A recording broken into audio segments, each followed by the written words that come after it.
I am Professor Nino, and you are most welcome to the study of the Unnamed of Etruria.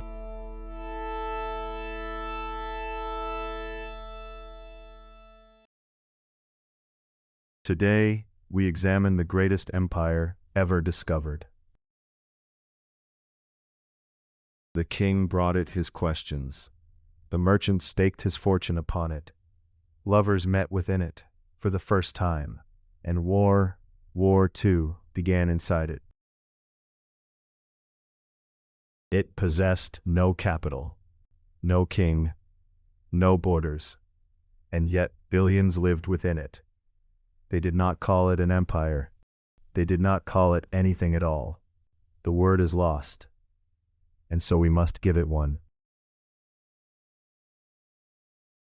Beneath, the oceans ran its roads, not of stone, we have found no stone, threads, invisible threads, laid along the floor of the sea, binding continent to continent. Along them traveled messengers, faster than any horse, faster than any bird, faster, the records insist, than thought itself. Where the threads converged, they raised temples, vast, windowless, humming. Within them the empire kept its memory, every word, every image, every bargain, preserved against forgetting. Those who tended them the records named servers, the ones who served. At every crossing stood a keeper. The traveler, for so they named each message, arrived, and the keeper chose its road onward. The keeper never rested. It never slept. It asked no toll, but obedience. These threads bound 1,000 cities, each with its own laws, its own tongue, its own gods. A traveler might pass through 100 of them in a single breath, and never once touch the ground. And when a citizen was troubled, when he did not know, he asked. There was a place to which all questions were brought, and from which all answers came. An oracle greater than Delphi, consulted not once a year, but 10,000 times in every heartbeat of the empire. Its name we will unearth in the next lecture.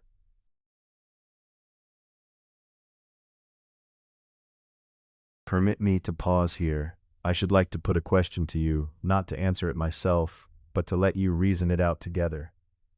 So consider this with me. The temples of memory were tended by a caste the records named the servers, the ones who served. A plain word, and yet it has divided the faculty for a generation, for the records never say the one thing that matters. Whom did they serve? I leave it with you. 1. The gods. 2. The travelers. 3. No one at all. 4. Someone must serve it, after all. Consider it amongst yourselves. Tell me where you stand. I have formed my own view, but I shall keep it to myself until we next meet, and we shall see who among you reasoned as I did. Now, back to the empire. We have traced its roads, its temples, its cities. But a civilization is not roads and temples. A civilization is what it believed, and of this empire's faith, we possess overwhelming evidence.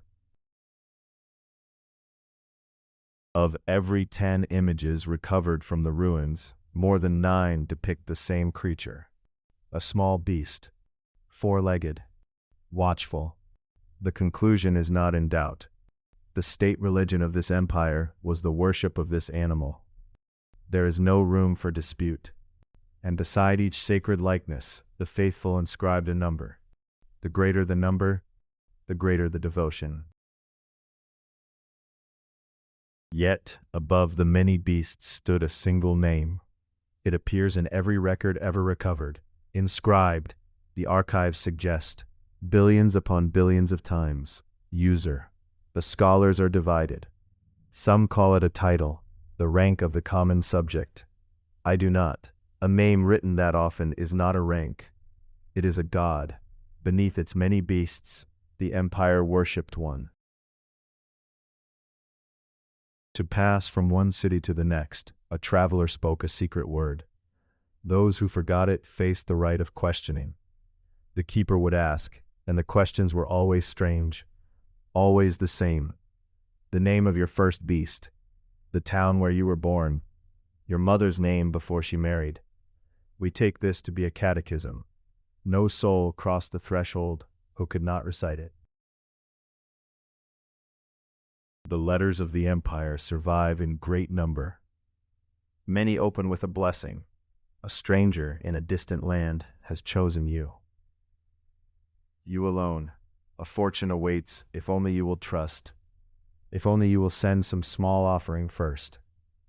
We once took these for common frauds. I no longer believe that. They were trials of faith. The citizen was not promised wealth. He was being tested by it. One phrase recurs in every stratum, every age of the empire. You have mail. We understand it now as a liturgy, the proclamation of a divine messenger's arrival, uttered, by our reckoning, billions of times each day. In every home there stood a small altar, where the citizen waited upon the messenger's word. A sacred drama even survives that bears this very phrase as its title. The records speak of provinces that no longer answer. A citizen would set out along a known road, toward a city named on every map, and arrive nowhere. Not found, the record says. Only that. Not destroyed, not conquered, not found. Somewhere in this empire were places that existed and could not be reached. The pilgrim stands before them still. They do not open. A place that cannot be reached is a place that once was found. So we return to the question every empire must answer. Where did it begin? The oldest fragment we possess carries a single word, ARPANET. Break it as the ancients broke their words. The net of ARPA, the web of ARPA, and ARPA is no mystery. ARPA is Arpi, the ancient city of our own Italy, whose stones lie not far from where I now stand. The cradle of the empire was beneath our feet all along. This empire had no king. On that the records are united. But it had a weaver. Her name the inscriptions give as Arachne, Arachne burners. She took the threads of the web of ARPA and drew them across the whole of the earth, every city, every temple, every home, gathered into one. As the goddess of old spun her web, so this weaver spun an empire. It was not built, it was woven. The chronicle that keeps her name we call the Codex Innominatus, the Book of the Nameless. Its author left no signature. We know him only by what he chose to save. One thing more the records preserve. They tell of a single great war. The historians of the empire set down its name themselves. The Browser Wars, what was fought, who fought, and why, all lost. Only the name remains. That name is not mine, it is theirs. The oracle of which I spoke, the place to which every question was brought. We will unearth its name when next we meet. Until then, remember this. It was the empire that ruled the earth, and left no ruin in which you may stand, and yet it is beneath you, even now.